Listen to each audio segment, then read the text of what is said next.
आज हेमेटोलॉजी में ब्लड पढ़ेंगे और मुझे ऐसा लगता है कि RTGCCE के जो 2022 वाली सिलेबस है उससे इसका बहुत अच्छा तालमेल बैठेगा। आप लोग भी इसको देखिए और अच्छा लगे तो आप लोग आपस में शेयर कीजिएगा। तो ब्लड क्या है? Blood is a connective tissue which is fluid in nature. Blood का डिफिनेशन होगा blood is a connective tissue which is fluid in nature. Blood में क्या क्या पाया जाता है? सेल्स पाए जाते हैं और प्लाज्मा पाया जाता है। जो लिक्विड पर्सन होता है उसमें दो पार्ट रहता है, सेल्स होते हैं और प्लाज्मा होता है। ठीक है, तो सेल्स में कितना होता है? सेल्स होता है 45%। 45% में RBC 44% रहता है एंड 1% प्लेटलेट एंड WBC रहता है। ठीक है, प्लाज्मा 55% होता है। अब इसमें ब्लड का जो ऑस्मेटिक प्रेशर होता है वो 25 mmHg होता है। एन एडल्ट है जो क्या बोलते हैं, एक एडल्ट में 5 से 6 लीटर ब्लड मतलब रहता है शरीर में। एंड उसका स्पेसिफिक ग्रेविटी क्या होगा कि 1050 से 1060 होता है और उसका एवरेज 1053 मतलब 1.053 होता है। ठीक है, पीएच इसका होता है, पीएच होगा 7.35 टू 7.45, स्लाइटली अल्कलाइन। ठीक है, स्लाइटली अल्कलाइन ये होती है। अब प्लाज्मा में 90 to 92% वाटर रहता है और अल्बुमिन होता है और ग्लोबुलिन होता है। ठीक है, तो अल्बुमिन कहाँ से निकलता है? ये अल्बुमिन सिंथेसाइड इन लीवर। ठीक है, तो वो क्या करता है? अल्बुमिन का क्या फंक्शन है? अल्बुमिन का फंक्शन है कि वो मेंटेन ऑस्मोटिक प्रेशर को करता है। ठीक है, ये कभी कभी कंपटीशन एग्जाम वगैरह में पूछता है कि अल्बुमिन कहाँ से सिंथेसाइड होता है और मतलब इसका फंक्शन क्या है। कभी किसी में पूछ दिया कि सिंथेसाइड कहाँ होता है। जनरली ज़्यादातर क्वेश्चन में यही पूछता है कि अल्बुमिन कहाँ से सिंथेसाइड होता है, और कभी कभी पूछ देता है कि वो उसका फंक्शन क्या है अल्बुमिन का, तो उसमें हम लोग ये बोल सकते हैं मेंटेन ऑस्मोटिक प्रेशर। ठीक है, ग्लोबुलिन है, उसका भी जनरली क्वेश्चन यही आता है कि सिंथेसाइड कहाँ होता है, तो वो होता है लीवर में, लीवर एंड लिम्फोइड टिश्यू में होता है। ठीक है, इसमें responsible for immune system of the body होती है। फिब्रिनोजन कहाँ से निकलता है? Fibrinogen synthesised in liver. ये क्या करता है? हम लोगों का ब्लड को क्लॉट करने में मदद करता है, help in coagulation of blood. ठीक है, अब ब्लड में जो है सेल्स का इतना तो हम लोग पढ़ लिए। अब सेल्स में जो है, सेल के बारे में पढ़ेंगे तो सेल्स में कौन कौन से सेल्स आएंगे? तो RBC, WBC and platelet. RBC, WBC and platelets. तो RBC का कितना रूप होगा भाई? इसका एक ही बस RBC है। WBC में क्या है कि इसमें एक ग्रेनुलोसाइट है,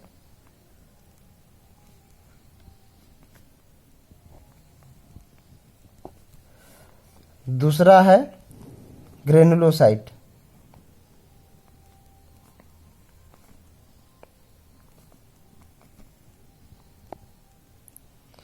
ग्रेनुलोसाइट। प्लेटलेट का प्लेटलेट ही है भाई। प्लेटलेट का दूसरा नाम है थ्रोम्बोसाइट और WBC का दूसरा नाम है ल्यूकोसाइट। ठीक है, तो अब हम एक ग्रेनुलोसाइट में क्या क्या आएगा, ग्रेनुलोसाइट में क्या क्या आएगा उसका डिटेल पढ़ते हैं। फिर इसका साइज होता है, RBC का साइज होता है 7 माइक्रोमीटर। ये भी इंपॉर्टेंट क्वेश्चन है, कभी कभी पूछता है एग्जाम में। और प्लेटलेट का होता है 3 to 4 माइक्रोमीटर। हम लोग यूरिन जब देखते हैं माइक्रोस्कोपिक में तो वहां पे हम लोग कैसे कंपेयर करते हैं कि भाई ये RBC है या WBC? उसके साइज से हम लोग कंपेयर करते हैं कि यदि साइज छोटा हो तो वो WBC नहीं हो सकता है, वो RBC होगा। और उसमें मतलब करीब करीब ऐसा होता है, कभी कभी माइक्रोस्कोप अच्छा ना हो तो उसमें विजुअलिटी क्लियर नहीं होती है, तो उसमें प्रॉब्लम होता है। तो इसलिए उस समय हम लोग इसका शेप से मतलब और साइज से पता कर लेते हैं कि भाई ये WBC है या RBC है। दूसरा है कि ए ग्रेनुलोसाइट, और ग्रेनुलोसाइट में कौन कौन से सेल आएंगे?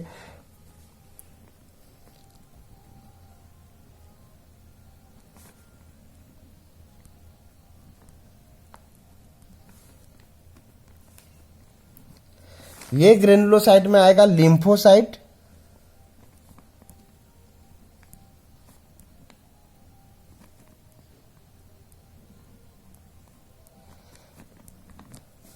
और मोनोसाइट।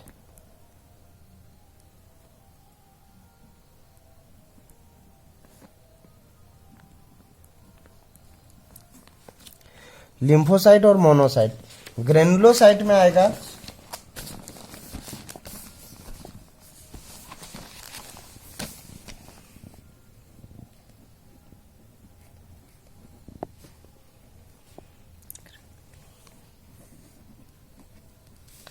ग्रेनुलोसाइट में आएगा न्यूट्रोफिल,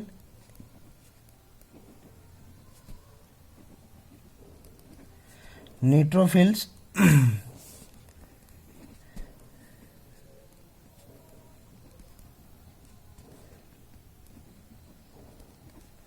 इशनोफिल्स एंड बेसोफिल्स।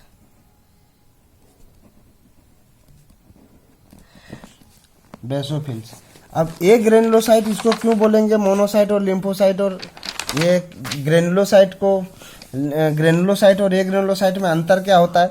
जिसमें ग्रेनुल्स पाए जाते हैं वो ग्रेनुलोसाइट हुआ, और जिस सेल में ग्रेनुल्स नहीं पाए जाते हैं उसे हम लोग ए ग्रेनुलोसाइट बोलते हैं। ठीक है, जैसे कि लिम्फोसाइट का मान के चलते हैं, अभी स्ट्रक्चर पहले न्यूट्रोफिल का बना देते हैं।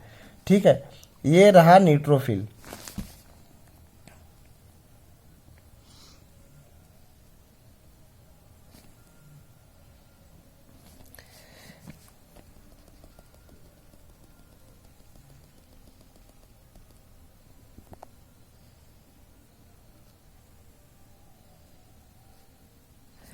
ये रहा न्यूट्रोफिल। न्यूट्रोफिल में क्या होता है कि फाइन ग्रेनुल्स होता है, ग्रेनुल्स, फाइन ग्रेनुल्स होगा, और ये न्यूक्लियस होता है, मल्टी लोब न्यूक्लियस होगा।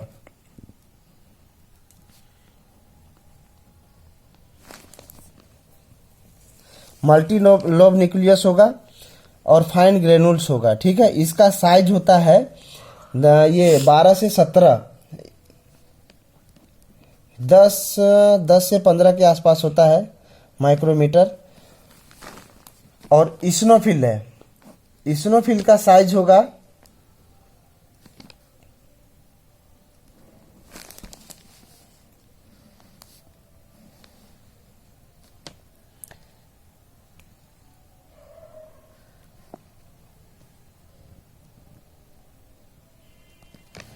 इसमें कोर्स ग्रेनुल्स होता है,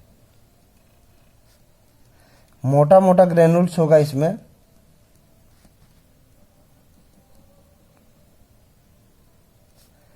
और इसमें बाइलोब होता है। इस्नोफिल में बाइलोब न्यूक्लियस होगा और ग्रेनुल्स होगा कोर्स ग्रेनुल्स, कोर्स ग्रेनुल्स होगा। ठीक है, तो इस्नोफिल पहचानने के नियम होगा। और इसका साइज जो होता है वो न्यूट्रोफिल से थोड़ा सा बड़ा होता है या उसी के समथिंग में होता है। तो मतलब ये मान के चलिए ये भी होगा आपका 10 से 15, 17 के आसपास माइक्रोमीटर होता है। ठीक है, बेसोफिल हो गया। बेसोफिल जनरली नहीं मिलता है, इसके बारे में यदि आप पढ़ना चाहते हैं तो ये एस सेपेड न्यूक्लियस होता है इसका।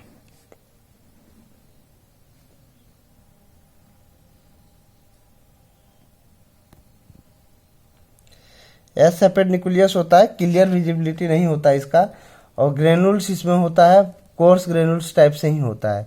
ठीक है, तो ये ऐसा क्लियर नहीं होता है, उसका फिगर एक्चुअली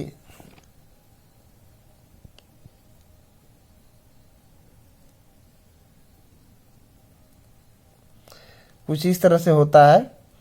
वो जनरली स्लाइड में आपको नहीं दिखेगा नॉर्मली, वो कैंसर वगैरह जब जिसको होता है तो वो सब में ज़्यादातर ये सब मिलने का चांस रहता है। नॉर्मली ये 0.5 के आसपास बोला जाता है, लेकिन ये नहीं मिलता है। ठीक है, अब रह गया लिम्फोसाइट। ग्रेनुलोसाइट तो हो गया क्लियर। ए ग्रेनुलोसाइट में हम लोग आ जाएंगे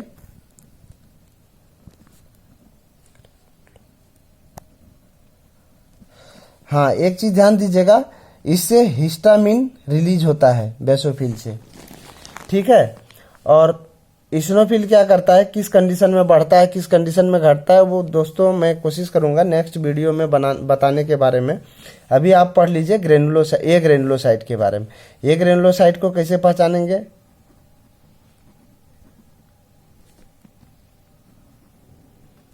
लिम्फोसाइट, ठीक है, लिम्फोसाइट है। अब इसको कैसे हम लोग देखेंगे,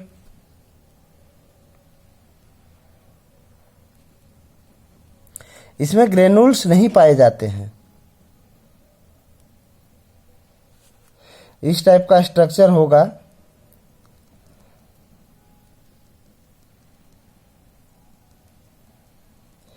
और इसका साइज होता है 7 से 10 माइक्रोमीटर, ठीक है, 7 से 10 माइक्रोमीटर होता है साइज इसका।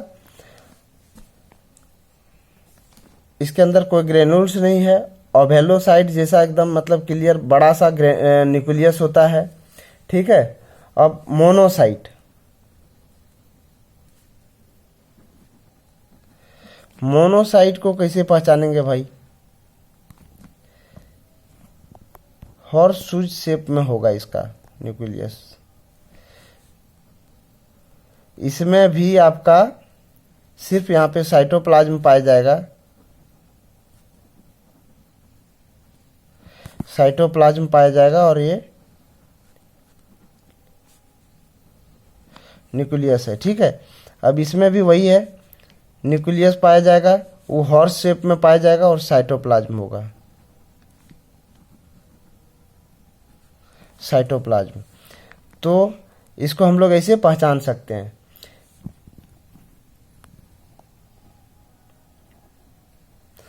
इसका साइज होगा 15 से 18 माइक्रोमीटर, ठीक है।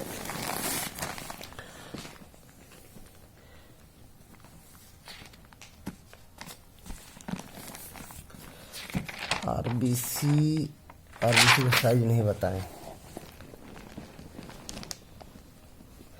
आरबीसी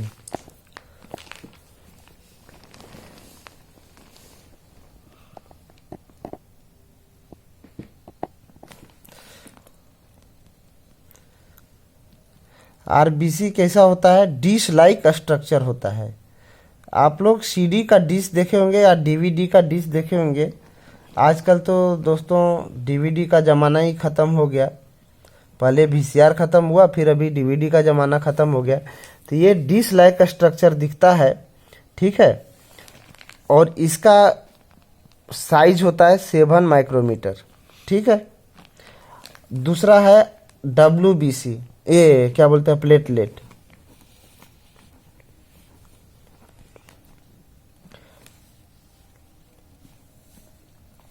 प्लेटलेट डॉट जैसा होता है,